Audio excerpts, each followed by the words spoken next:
переезжая этот мост, и люди, приезжающие первый раз в Якутск, будут видеть вот эту табагу, нашу историческую табагу.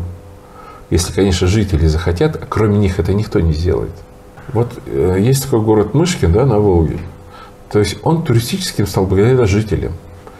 Вот сначала было там три, ну, как всегда, есть в городе дурачок. Да. Вот один дурачок сделал музей самоваров. Рядом сделал дурачок другой. Музей там, утюгов. Потом музей валенков. Теперь там десятки музеев. И каждый пароход туристический обязательно становится в город Мышкин. И идет и тратит там каждый турист деньги. Потому что это ему интересно. Сегодня мы едем туда на гору, да, наверх. На тот же веревочный, кстати, парк. Самый замечательный, самый шикарный. А мне нет смысла останавливаться в старой табаге, потому что вот тут не с кем поговорить, нечего посмотреть. И так далее, и так далее. Вот сделайте так, чтобы это было притягательное место. Для всех, в том числе и для меня, жителя города. Те, кто приезжает просто горожане в командировку, куда их везти? Ну, вот самое ближайшее.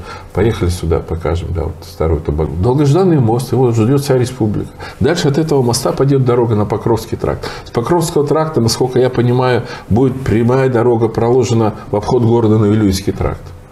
Но это, вот понимаете, какой будет тут движуха? Здесь, слава богу, начнется. Теперь это зависит от людей, которые поставлены государством это делать. Ну, и поэтому они должны принять все усилия, чтобы мост построить. Мост построить и сохранить, как они говорят, историческое место. Как они будут сохранять, если никто не хочет? Вот когда захотят сохранить, тогда это получится.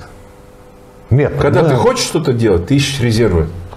Когда ты не хочешь ничего делать, ты ищешь причины.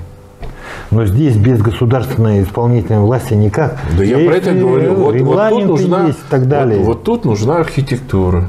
Вот тут нужны архитекторы. Как вы видите сегодня в нынешних реалиях, то, что случилось 30 января, как вы видите сегодня старую табагу? Вот прямо от дороги наверх и вот до, будем говорить, того кладбища, которое сегодня существует, да, по левой стороне.